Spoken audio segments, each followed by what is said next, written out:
Since 1952 to 2014, Nigeria has been in grand style talking about the Olympics, and this time around the team is in faraway Paris, the capital of France, for the Olympics, and it is a moment for us to showcase ourselves. The country has said $5,000 will go for gold medals. Do you think so? So let's hope and see that Nigeria will surely do well in this year's edition of the Olympics, which kicks off on the 26th of this month, and there will be plenty of actions across the 206 countries that will be participating in this year's edition of the program. This is Sport Fan Zone, coming your way live and direct from Global TV, and we're glad to let you know that you can find us on channel 306 on DSTV right here in Nigeria's capital city, Abuja. I am not alone. I am with my colleague and in-house analyst when it comes to sport. Samuel, how you do? I'm very well, thank you, Mr. Clinton. It's always a pleasure to just talk sport with you. There's much talk about Olympics this year. Finally, in Nigeria, you saw the match pass. Wonderful performance. Wonderful and excellent performance, representing the green and white as always, not giving,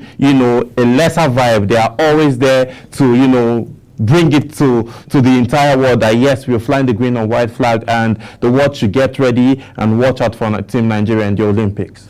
All right, let's take a break. When we come back, there will be more because the Nigeria Professional Football League is getting up. There is plenty of sporting activities right here in Africa. We bring it to you on your doorstep because we are #1 when it comes to sport. This is Global TV. We're transmitting on the DSTV channel 306. Go the way. When we come back, there will be more, and we'll be taking you straight to Paris, where Nigeria is joining the rest of the world in search of medals, and perhaps our prayers is to make it at the medal table. Don't go away.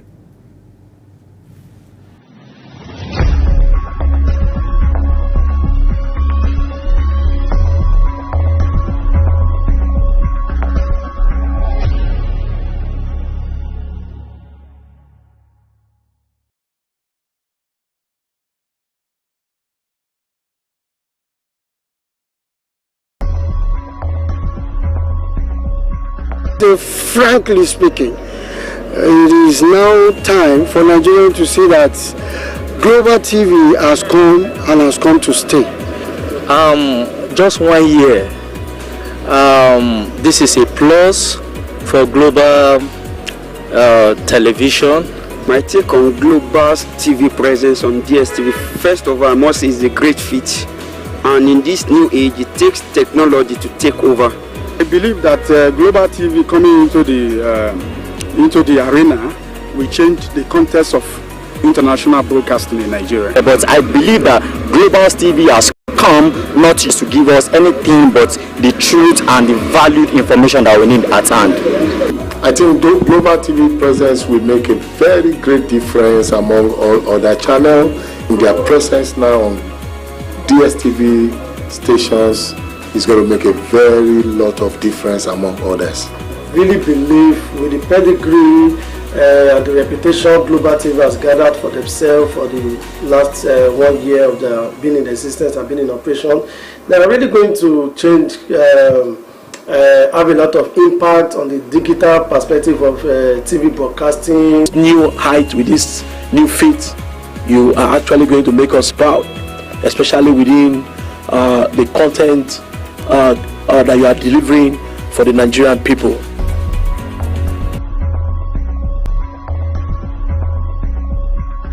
I want to enjoy you to join DSTV channels 365 Global TV for smooth, seamless programming, news, information, entertainment. Stay locked down. Enjoy the programming. Everyone, for your news, entertainment, movies, and also not tune into DSTV channel 365. You're not going to regret it. Global TV, there you go. Everyone, for your news and your entertainment, tune into Global TV channel 365 on DSTV. You won't regret it. Everyone, for your news and entertainment, you can tune into channel 365 on DSTV. You won't regret it.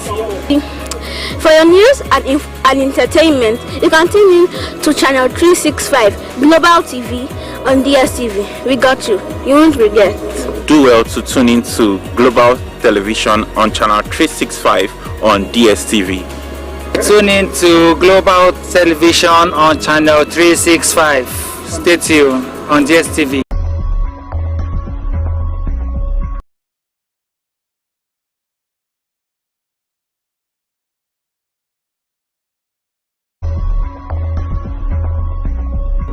Global television is people's television. It's for the people. They focus on the contents of deliverables. Global Television, channel 365 on your DSTV, the station to watch for your news and current affairs. Hey! This is Global Television, channel 365 on DSTV, the station to watch for your news and current affairs. This is Global Television, channel 365 on DSTV, a station to watch for current affairs and other societal news. Keep watching live. Watching Global TV on DSTV channel 365, where don't touch it now, just watch. This is Global TV. Keep watching on channel 365 on DSTV station and listening to the latest updates. Yay! This is Global Television on DSTV, channel 365. Keep watching. Yay!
Is the desk on Global Television. Nigeria, come join Anthony Momodu on television's most compelling and facts-finding talk live show. We are the Palestinians. We are the Canadian because that this country gets it right. Who are these bandits? It's the Dex on Global Television, where we analyze and dissect storming issues and commentaries in the world's biggest black nation, Nigeria. Who is being held accountable for this money? The eyes have it. We stay and decide policies and reforms on the Dex. Tune in Mondays to Fridays, 5 p.m. to 6 p.m. on Global Television. Let's stay on the Dex.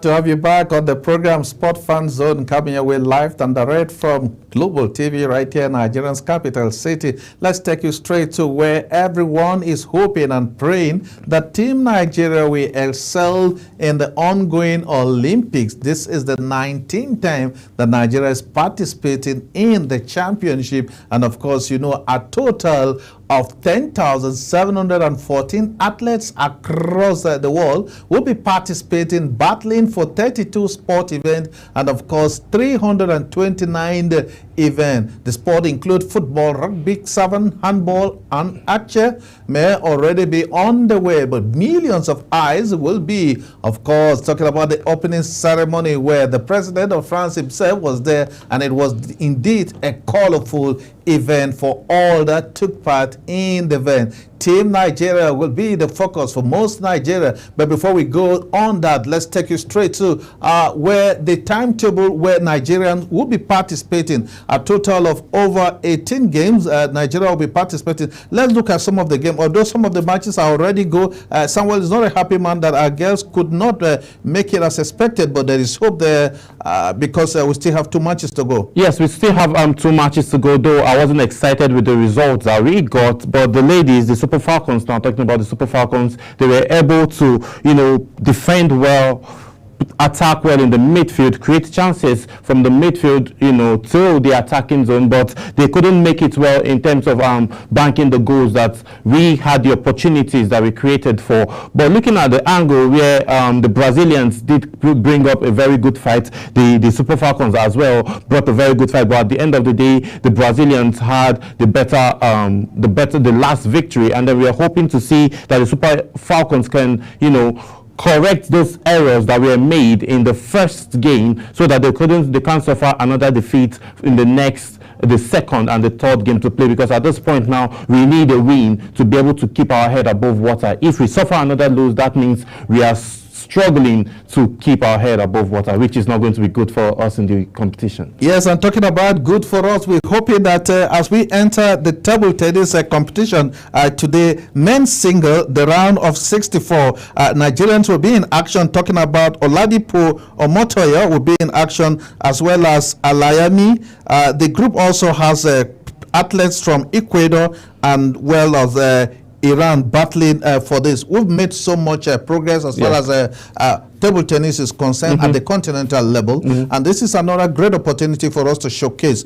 Do you think our table tennis players can, of course, get it to the medal table? Yes, I think we can get it to the medal table. Looking at Haruna Quadri, who is leading the pack of the male side, and then there are actually options for everybody. And then looking at Haruna Quadri, who has been playing locally and internationally, who is on the record now, ITT record, world table tennis record now, ranked number 12th in the world, is someone that is amazing, and he's African's number 1. So he has played multiple competitions, home and abroad, and he has been winning. He has had good track records from January up to date, and he is of a high spirit, saying that he's going into the competition with a high spirit and then hoping to clinch gold medals for Team Nigeria and the others as well. Omotayo and co, who will be starting off tonight at 7 p.m. are also ready in high spirits after an amazing record that they left at all African Games in Ghana, and then other competitions that were held in Lagos, Nigeria here, and as well as the one that was held in Indonesia before they all found their way to Paris. They are all in high spirits and they've not suffered any form of defeat. So the form for the table tennis player is top-notch.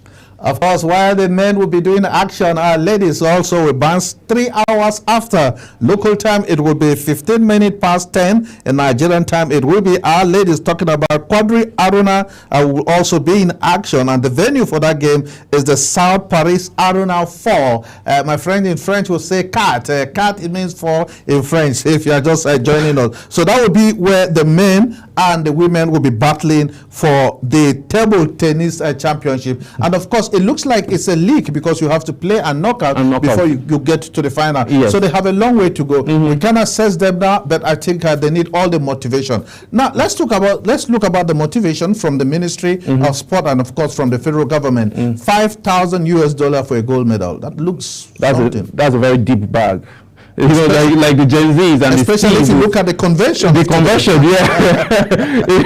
looking at the convention of today, that's a very good motivation for anybody that is actually at this point, in Olympics. So you need to do everything possible, because preparation-wise, before they even, traveled, they had a whole lot of preparation games and then whole lot of facilities. Everything was in place for them to get ready, starting from January, and then they also held competitions locally here in Nigeria for them to be able to prepare more and qualify. So this other extra motivation for a gold medal is all you need. So our athletes just need to go in and put in the work and make us proud. And then if you're making us proud, you're making your bank account proud as well. And of course, they are also making their bank account proud. Choice word of my colleague here in the studio. Now let's tell you one game that Nigeria has made remarkable progress is the game of boxing. Boxing will also enter, talking about the preliminary round Kano boxing will also be decided today, and Nigeria will be in action. I'm talking about Olare will be in action. He will be taking on Obi Karu of Kasachang, and of course Nigeria-born Spain International will also be in that game, talking about the group stage of the tournament. In the women event, Nigeria is also expected to participate in that game, and of course the football stage is that. Let's look at boxing. We seem to have dominated, and of course we have your namesake Samuel, who has also made remarkable progress as far as boxing is concerned. But do you think that has translated to the to what we have in the country today? Kajem Young. So do you think we have young athletes that can make the country proud, especially at the bigger stage like the Olympics? Yes, because most of we do have the qualities, because if you look at all the list of those boxers going to represent Nigeria now are majorly home based, and they all came out from the grassroots. Most of these athletes actually proved themselves first. The boxers now, they proved themselves first when they got the opportunity to represent Nigeria in Ghana. So they swept gold medals in all categories, from the 50 kg category, 55 kg, 57, 60 kg. All of those categories were swept off by gold. So by gold medals, and all of these Nigerians did that. So looking at this angle now, this is a bigger stage for them to go represent now. And this another thing that matters again is the part of experience, because they've gathered experience coming from Ghana, gathered experience locally. Now this is a bigger stage that is also going to expose them more. So the information or the experiences that they've gathered from these different segments of competitions that they've gone for is an added advantage for them to be able to go ahead and perform well, despite the fact that the competition is going to be high and more intense. But we expect to see a very, very good result from all of these athletes.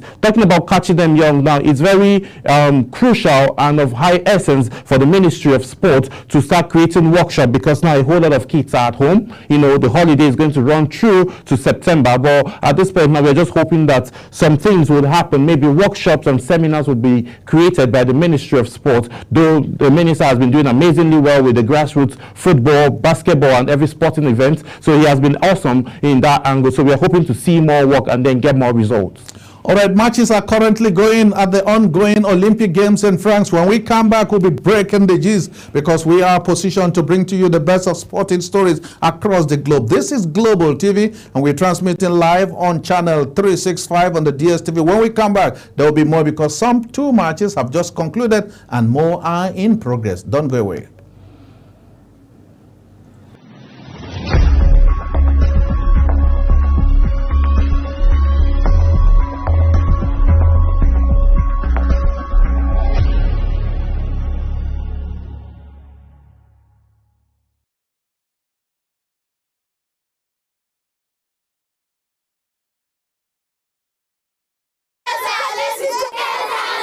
Hello, children. Gather around, let me tell you a story. Do you know that stories have a way of captivating the minds of children, bringing fun and imagination to teach them morals? Join Sharon Ajay as she takes you to explore the thrilling and exciting world of storytelling. I'll be sharing with you our next interesting story. Tune in every Saturday on Global Television, time 5:30 p.m.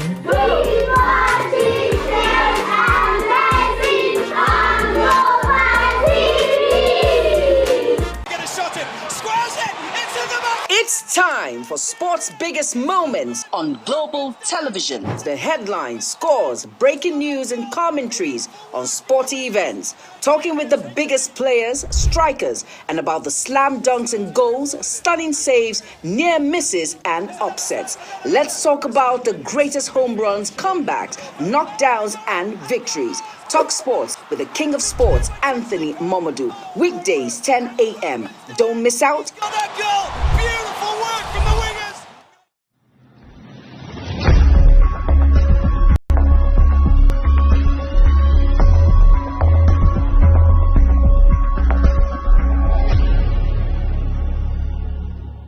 The Governor of Imo State, His Excellency Senator Hope Uzodinma CON, on behalf of the government and the people of the state, most warmly welcomes President Bola Ahmed Tinubu and traditional rulers from all the southern states to Owerri on the occasion of the inauguration of the Southern Nigeria Traditional Rulers Council. Date 30th July 2024. Venue Rockview Hotel, Owerri. Time 12 noon. His Excellency is overjoyed that this historic inauguration is holden in Imo State and has pledged to avail our royal fathers all the support they require to make the occasion a huge success. Welcome to Imo, the Eastern Heartland and the home of hospitality. Signed, Chief Cosmas Iwu, Secretary to the Government of Imo State.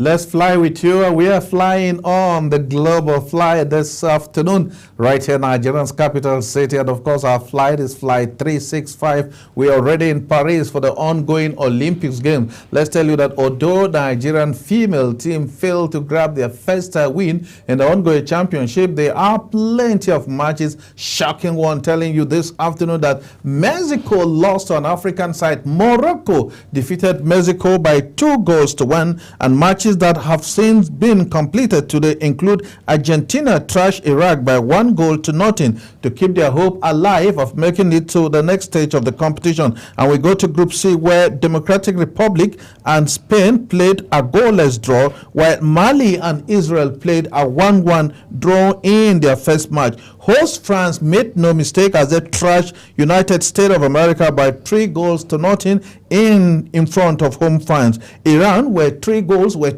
better than Ukraine, who managed to get a consolation goal, and the match ended in favor of Iran. Japan ensured that the Japanese were in action. They defeated Paraguay by 2+2+1. I'm talking about 5-0 for the electronic giants, talking about Japan. It was also a good day for New Zealand over an African side, talking about Guinea, as they defeated the African side by 2-1. And in Group C, matches are currently going up. Egypt and Democratic Republic played a goalless draw, while Spain ensured that they are the champions. They defeated Uzbekistan by 2-1. Morocco, I told you earlier, defeated Argentina by 2-1. And of course, our own girls will be hoping for a win in their next match. Should they fail, God forbid, it will be a dangerous one. Then they should be thinking of booking their flight back to Abuja and then back to their various club sites and of course state of origin. But that looks like it is a must-win match for the girls. Yes, it's actually a must-win match. You know, one thing about Nigerians is whenever their back is against the wall, they tend to come out very, very strong. So we're expecting to see that resilience from them, and then them attacking, creating opportunities, and then scoring. The problem that that I saw, or I figured out from the previous game, was the fact that they played well, they created chances, but they couldn't just score. That was the same thing they suffered, the same laxity that they suffered when they played Canada and then they lost. They had opportunities to score, they created opportunities for them to score, but they couldn't score. So those are the angles now that Randy Wardrum, who is the coach of Super Falcons, need to pay more attention to, because I can see that from the match that I watched and some of my friends watched, he has done a good job in the defensive line. He did do a good job in the midfield, but where is he still lacking is actually in the attacking force. Looking at these players, Super Falcons, all of these ladies have been doing so well, starting for their teams, their club side, and then scoring goals. So we're expecting to see them replicate the same thing for the Super Falcons in Paris in their next match. So we're just hoping to see a win, or at least a draw, not suffering a defeat this time. Any lesson learned from the team that has dominated Africa? The entire Africa look up for the Nigerian girls, and if we go into the game and that's something not too good for Nigeria, it looks like Africa must have a lesson. Did we learn anything that you think could be put together by the Nigerian Football Federation and the coaching crew to put Nigeria ahead in the next match? Yes, we are 9-time champions, like the Super Falcons are 9-time champions, so they've always experienced situations like this, and I'm sure they've figured out the loopholes and the lucanos where they need to focus and and then correct. I think those has been corrected, and I'm sure the coaching crew and the players know what next to do, and then that is coming out with firepower, not taking any form of chances, and then when the opportunity comes to score, just find a way and score. Let's give you some of the latest, the ranking of the ongoing 2024 Paris Olympic. The medal table is up and countries have started making history. China has already grabbed 2 gold medals. They have a total of 2 medals already won by China Republic. Korea Republic is occupying the 2nd place with just a silver, while the United States of America has a bronze. Of course, Germany is occupying the 4th place with a silver, as well as Kazakhstan also with 1 silver. No African country has made any greater remark in the ongoing championship, but just to let you know that some of us are waiting for the track and field, where the captain of Nigeria will show to the world that indeed we are. Yes, talking that track and field now is just something. I'm sitting at the edge of my seat, so, to watch Toby Amosun take off like a jet that she is. She got firepower in the 4x400 relay match, so she's just amazing, and we are ready. She is ready. Nigerians are all ready with the whole support, and then we are cheering for her and the entire squad who she's leading, and then we just hope to see her take off as she always does, and then beat her own record, because what she does is set a record and beat it. She's taking a page out of Usain Bolt's book, and then that has been paying out well for her in her team, with her team, and as well it played well for her in Nigeria, and then it played well for her too in Ghana during the All-African game. So we're expecting to see her replicate the same form that she has. Now, looking at the responsibility given to him by the Nigeria Olympic Committee and the Federal Ministry of Sport for a lady to lead Nigeria, you think it's too much for her? Will that be a distraction, or would that be a motivation that will ensure that she climbs to the medal table, leading Nigeria positively, taking it out from the last Olympic in Japan, where we were highly embarrassed by the doping scandals and so on? You've been very close to the team. Yes. I hope the scandal this time around will not be in doping, or there won't be any scandal. No, we are not hoping to see any scandal, because the previous one, like you said, was actually very, very embarrassing, not just for Team Nigeria, but for the country at large. But for her now to be the team captain and leading the pack of the Nigerian team to the Olympic, a lot of work has actually been put through, and then they've seen how disciplined and how resilient she is. So they need someone with a winning mentality. Toby Amosun has a winning mentality. So she is of a right fit to lead that pack. So the Ministry of Sports did their research. They had a list of names, and then they ended up, settling for Toby Amosun because of her track record, because of how disciplined she has been ever since, representing the country. So they've not had any reason not to have her or want her to lead. So obviously Toby Amosun is a winner, and then we're just hoping to see her lead the pack to the stands in the Olympic. And of course, one man is still in total support of the team. We are talking about the #1 citizen of the Federal Republic of Nigeria, our top sport-loving president. Report reaching us say a total of 88 team Nigerian athletes, including 63 women and 52 men, are proudly flying the Nigerian flag. We are told that the president has assured them of his total support as they go into Paris as ambassadors of the country. We saw the wonderful support given to the Super Eagles of Nigeria, despite failing to win the African Cup of Nations. The Mr. President showed demonstration that indeed he is a sport-loving president. And this time around, he says he will do well if the girls and boys flying Nigerian flag come home with anything positive as far as medals is concerned. Where do you think that reception will take place? Well, obviously, it's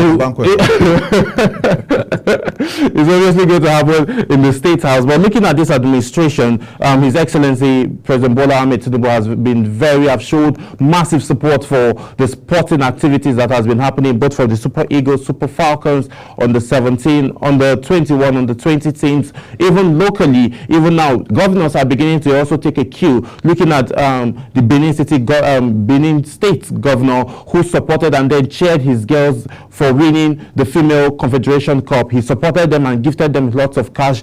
hosted them in the State House. So this is something that all of these players have been clamoring for years, but this administration, led by President Bola Ahmed Tinubu, has been doing that. So it's also going to be a motivation, because now we saw what he did for the Super Eagles despite coming short and not winning the African Cup of Nations. So if these guys now go to perform and then win medals, that means, you know, something good awaits them, and then we just hope to see that, you know, they would go make us proud and then come back with good result, gold medals and bronze, just come back home with medals.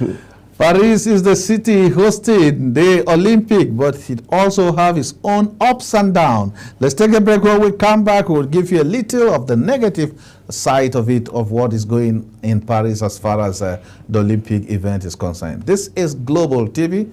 We're coming away live and direct from DSTV channel 365. Don't go away. When we come back, we'll still be in Paris and giving you an update on the ongoing Olympics 2024.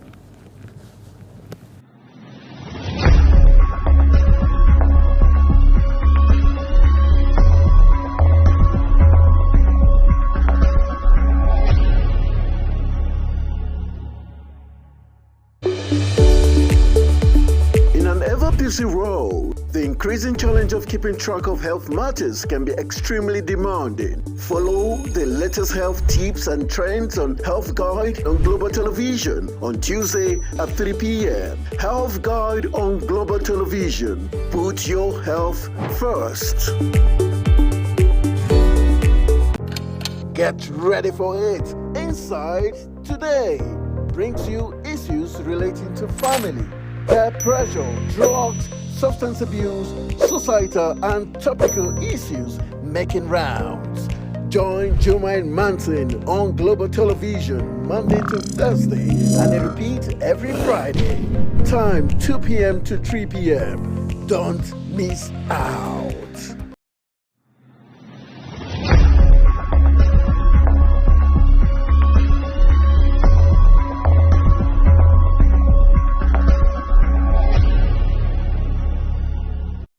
You're back. If you're just joining us, the program is Sport Fan Zone, and I am Clinton Agbo. Let's tell you how it is in Paris, because we're heading straight to the medal table. We are told that the 2024 Olympic, which happened in Paris, thousands of athletes across the globe are already gearing up, but today the presentation will go with goals for best athletes who have already recorded their name in the event. But somewhere, let's look at the opening ceremony. Wet opening ceremony. Yes. Was that a blessing from God, or will you?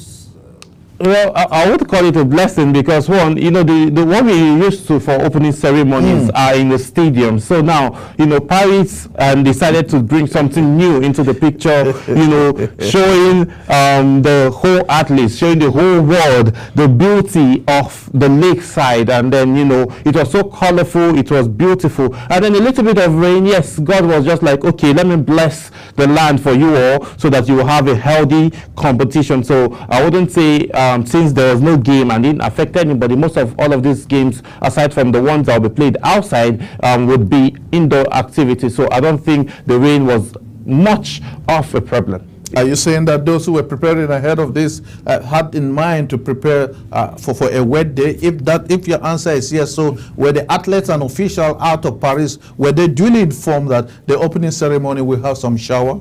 Well, it depends on the on the geographical reports that they got on the day, but currently now, but we all know in some part of the world it's actually raining, and then in some part of the world it's actually you know, dry, and then it's the summer season. So I think they are meant to prepare for whatever outcome that they will get to face at the competition. But for our Nigerian athletes, when they were in Benin City getting ready, they did experience a few showers of blessings that did still stop them to, you know, perform very well. So at this point now, I think all athletes and every organizer should just be aware and then get him and the team ready for whatever outcome. But I'm certain that most of these activities will be played in an indoor facility aside football. Outside football, do you know how many African countries are participating in the ongoing Paris Olympic? Let's take a break. When we come back, we'll give to you all you need to know about African taking part in this year's edition of the Olympics in Paraguay, France. When we come back on the program, we'll also be looking at domestic sport here in the country, because there are live reports from gardens, from stadium, from playing ground across the country. Global TV will bring them all to you, because it's our responsibility to keep you informed. Please don't go away. Sam is still in the house.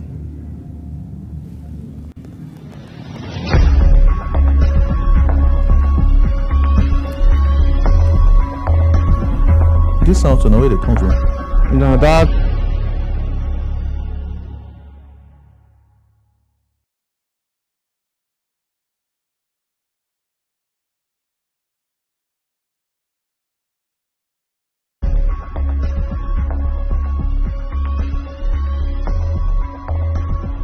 Global TV concept is the emerging, brand that everybody must watch. So I subscribe, and I'm prescribing that we must all be ready to begin to watch Global TV. So keep watching Global TV, especially for updates on agriculture, food, commodities, and without food, there is no great nation. So please watch Global TV, because it's going to change your life.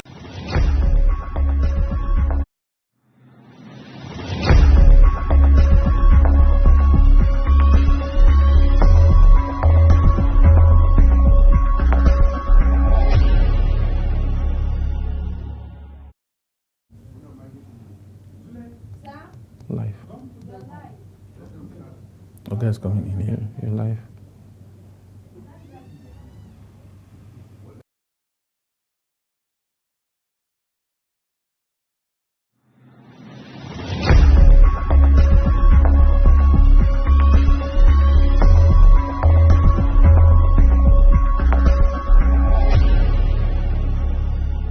The Governor of Imo State, His Excellency Senator Hope Uzodinma CON, on behalf of the government and the people of the state, most warmly welcomes President Bola Ahmed Tinubu and traditional rulers from all the southern states to Owerri on the occasion of the inauguration of the Southern Nigeria Traditional Rulers Council. Date 30th July 2024. Venue Rockview Hotel, Owerri. Time 12 noon. His Excellency is overjoyed that this historic inauguration is holden in Imo State and has pledged to avail our royal fathers all the support they require to make the occasion a huge success. Welcome to Imo, the Eastern Heartland and the home of hospitality. Signed, Chief Cosmas Iwu, Secretary to the Government of Imo State.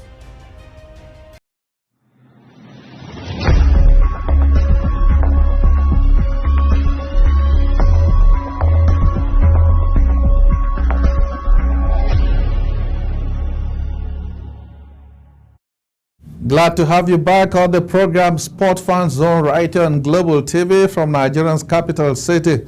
We've been taking a look at activities happening in Paris for this year's edition of the Olympic Games, where Team Nigeria is participating. Let's come back home here. One team made history in Nigeria, being the first in the country to win the African club side back-to-back. I'm talking about the Elephants of Aba, popularly known as Enyimba Football Club. They have not been doing well in the past, but one man who is there, also known as Papilo Kanu Nwankwo, says he will do everything possible to see the team bounce back to their winning sheet. So let's look at the team that has seen it all as far as football is concerned in the days of Governor Orji Kalu, when the Enyimba won the African CAF Champions League back-to-back. But since then, no Nigerian team has made it to the peak of this. But now Kanu is putting all his experience in the round ladder game, saying his domestic club side will make history. You think it's possible with all the problems surrounding Enyimba? Yeah, looking at Enyimba, just this past season, they were even at topping the Premier League table at some point, then they now dropped. And the moment Enugu Rangers climbed up, they now said,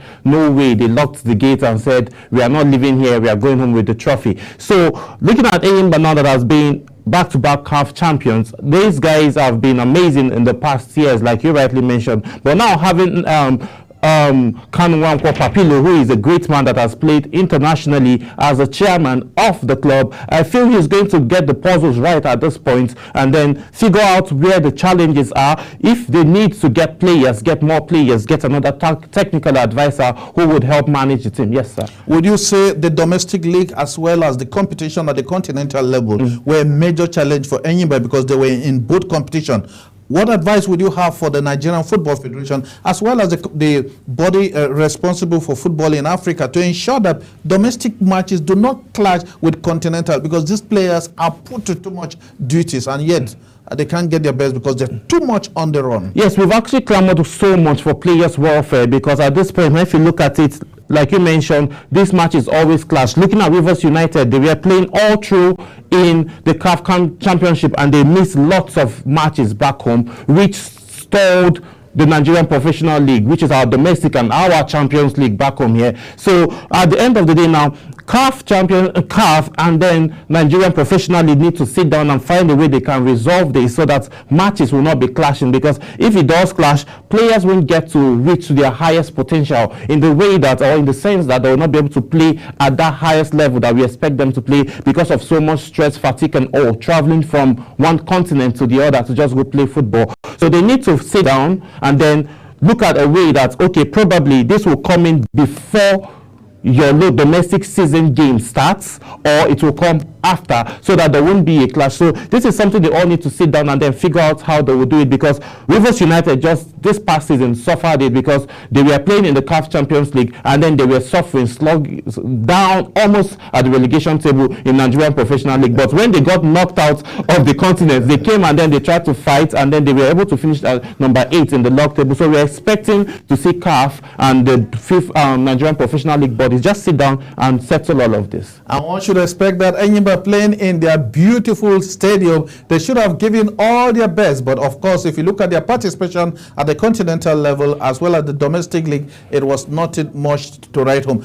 Sam, let's look at in recent years, in the past 2-3 years, no Nigerian club has made it to the knockout stages of the Champions League. What should we do now that we're preparing for the 2024-2025 season of the CAF Championship? And so much money is at stake, but yet none of our team has made it. For the past 2 years, we've not gone to the knockout stages of the continental fiesta. Yes, we're looking at that angle now. The problem now I feel is that we need to get our own league here more competitive, get these teams putting some more work than what we are seeing. Are they putting in work? Yes, they are putting in work, but we're expecting them to put in more work, because if they put in more work, it's going to be more competitive. Looking at the CAF Champions League now, I think they need to get ready, because those other leagues playing in other African countries, they are always ready to take up challenges, and then their leagues are getting all the support that they need from fans and well wishers. So at this point now, we expect to see the same intensity, and then the money now in the Nigerian Professional League is a very, very good money,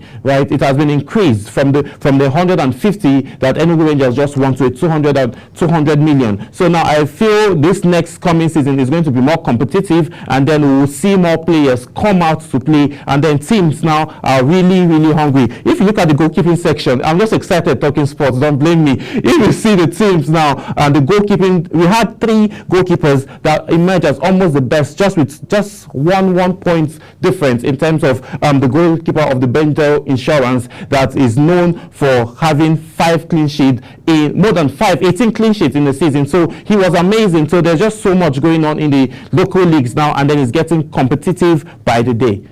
Talking about competitive by the day, the next season at the continental level, Rangers International, popularly known as the Flying Antelope, will be flying our beautiful green, white, green. So let's look at Rangers International. Having finished top in the Super 4 and are just by one of the best in Nigeria. Do you think they have all it takes now that the window is still open for players to move out and come in? Are they doing anything possible that you think we can withstand the teams from the North African that have dominated the continental fiesta in terms of winning trophy? Does Rangers have?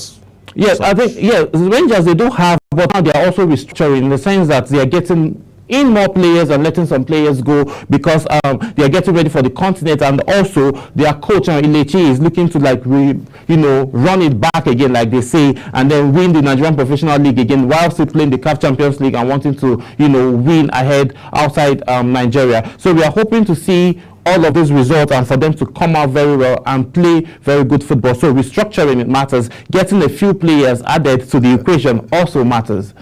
Let's talk about one man who is the current African footballer in Nigeria. Talking about Victor Osimhen. Osimhen has been linked to so many clubs, but it looks like he's finally heading to Paris Saint-Germain. Is that true? Let's see. Arsenal were looking for him. We're also told that Manchester United were also looking for him, as well as his present clause. But don't you look at the clause from Napoli is hindering Victor Osimhen's movement out of there. And now we are told he's heading to the morning side of it. Yes, there's just been a whole lot going on around between Victor Osimhen and his transfer. Now, Antonio is saying who is his current coach in Napoli, is saying he doesn't have plans for him. That's not something I'm agreeing with, because with the release clause now, they are not looking to bring it down, and obviously no team wants to pay so much, more than 100 million pounds for him. PSG now saying they want to give cash and a player, but Napoli is not wanting to accept that.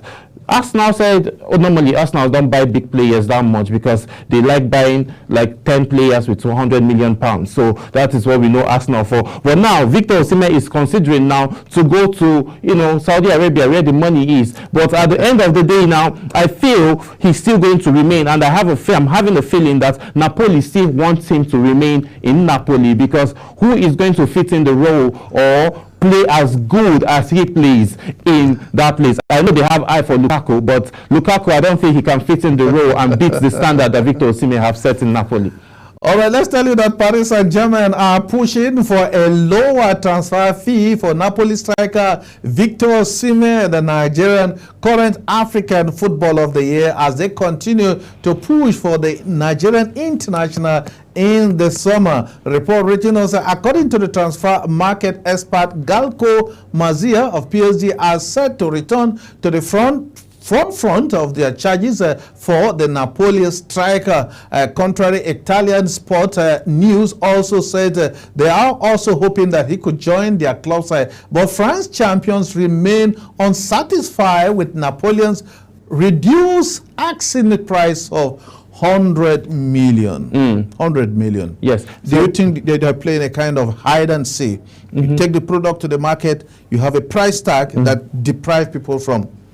Yes, that's what I feel. Closer. Yes, I think that's what Napoli they are doing. Because how much harm does that goes to our own player, Victor Osimhen? Well, because if you are not in action, automatically you'll be dropping. Yes, automatically you'll be dropping. But I think this is a scheme by Napoli to still keep him in Napoli so he can continue playing. Looking at the past few days now, there's a bromance going on between Antonio Conte and Victor Osimhen, where Antonio Conte, who is the current coach of Napoli, came out to say that Victor Osimhen is a great player, and despite the fact that he's going to leave, he still shows up for practice, and then he is in high spirits, encourages his teammates to do better. So that gets me wondering, do you really want this guy to leave, or you are doing all of this just to keep him? So it just arises more questions. But for me, I feel that Victor Osimhen might still be in Napoli till probably January, when the next transfer windows will open. As we wait for the next transfer window, it looks like it is hide and seek in Napoli, because we are told that Napoli initially demanded full payment for Osimhen's 130 million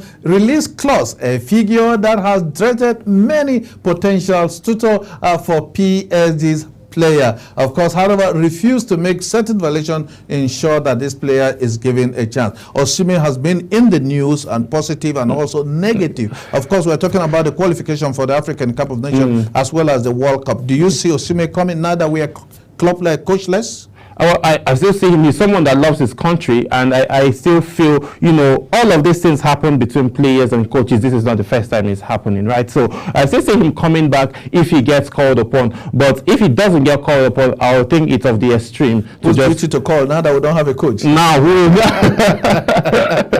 Yes, so it's actually going to be the duty of the next coach, and I'm sure any coach that would come would definitely want to have the quality of Victor Osimhen on his team. Okay, let's spend the next 5 minutes at the office of the president of the Nigerian Football Federation. Football is Nigeria's #1 game, and as we speak to you now, Nigeria is yet to have a substantive coach that takes over from Finidi George as we get set for the qualifiers for the African Cup of Nations in Morocco 2025, as well as qualifiers for the FIFA World Cup. We played a total of, we just have positive and negative, and yet not good enough. What's taking the Glass House so much time to hire a coach? I know the Glass House don't want to be in a rush. I felt they were under some kind of pressure when they just appointed Finidi George as the coach. But this time around, you know, they were, before they even appointed him, they wanted were they looking for a Houston Dom because they just appointed him and he was in charge of 2 matches, and after that he was sent packing? Are they playing a game where they don't want to have a full coach in charge and then perform and then they ask you to go? Technically, they didn't like say, Mr. Finidi George, you're fired, because they said they are going to get a technical advisor for the team. They didn't specifically tell us a coach. So Mr. The clause was there. The clause was there that Finidi will work under. It means that's demotion. So since he wasn't ready for that, then he had to leave. But looking at the NFF now, I think they don't just want to rush, and I felt they rushed in making the decision of appointing Finidi George as a coach without doing their due diligence. But looking at the track record of Finidi George, he has done well as a player, you know, locally, and then he was doing well with Eyimba before he now left and then moved to Rivers United, which was his home football club. So looking at these other angles now of a coach, I think the Glass House, they are beginning to take so much time, because now we need a coach that understands the African way of playing, understands the philosophy and the winning mentality of the Super Eagles, because now the Super Eagles now is a very big brand, and then we don't want a coach that would come and then use the Super Eagles and boost his or her CV and then leave us without giving us the results that we want. Because at this point now we have 6 more matches that will determine if we will get to the World Cup or not. And those 6 matches, all we need is a win, not even a draw. The remaining 6 matches must be win for Nigeria. If Nigeria must qualify for the 2026 FIFA Olympic, which will be decided in the United States of America, Canada, and Mexico. As we speak now, Nigeria is at the bottom in that group and must do everything possible to be there. Now, it's not the responsibility of the sport ministry to hire a coach, but we know that behind the scene, they should be having negotiation. Sport Minister John Owen Eno has told Nigerians that it is the responsibility of NFF to appoint a new coach. And we are saying it's long overdue to have a coach who need to study these players before putting them ahead in this 2 crucial, very, very crucial period that we must be. Yeah, totally. I agree. It's long overdue, and then we need coaches to be on the ground, and then we need the NFF to take the bull by the horn and appoint a coach, whether local coach or foreign coach. We just need someone that would come get the job done. Someone that will come get the job done. Nigeria must qualify for the FIFA World Cup, having failed to qualify in the last edition in Qatar. No thanks to the Black Stars of Ghana, who came to Abuja and silenced millions of us and went with this only ticket that was meant for that group. Now, still talking about the Super Eagles, the Super Eagles must commence preparation if they must qualify for the African Cup of Nations, which is coming up next year in Morocco. The team is doing everything possible, but there is still a clause that the team is yet to have a coach. Are you going for a foreign coach or an indigenous coach, Sam, if given the opportunity? At this point, I'll go for an international coach. I like the word international. Why? Because looking at it now, I don't think these guys have not they are due diligence very well. Those are the local coaches, because they are all, settled with the normal philosophy of the old style of playing. They need to go and adapt. That is what other countries, African countries, are doing, if you look at the style of play. But I think these coaches... But most African countries have won the Cup of Nations without the international coaches. That is because their local coaches have done their due diligence. So you think Nigeria we've not done? We've not done enough. We've done some, but most of the coaches haven't done enough. So they need to go for workshops and travel abroad, improve your CV, improve your whatever, and then come and then handle the ball. Many African coaches have made history. The reigning champions of Senegal is from Senegal. And of course, our own of blessed memory, talking about Stephen Okechukwu, who went to South Africa and came home with the African Cup of Nations. He's also a Nigerian, an African. So we encourage African coaches, just like my colleague rightly said, to perhaps put up their CV up so that they can be able to do this job, because truly they deserve to make it. Your last words. We just hope to see the team Nigeria in the Olympics get as much gold medal as possible. So if you're getting the medal for the country and for yourself, you'll have $5,000 at home waiting. Sam has been with me on the program Sport Fan Zone right here on Global TV from Nigeria's capital city. That's how we do every Saturday. We bring to you stories that are making headlines in the world of sport. Until we come your way again, stay tuned and keep watching Global TV on channel 365 on DSTV. Until then, have a wonderful sporting weekend ahead of you. My name is Clinton Agbo, and I want to say a very big thank you to the entire production team who made this program a success. Do enjoy the day.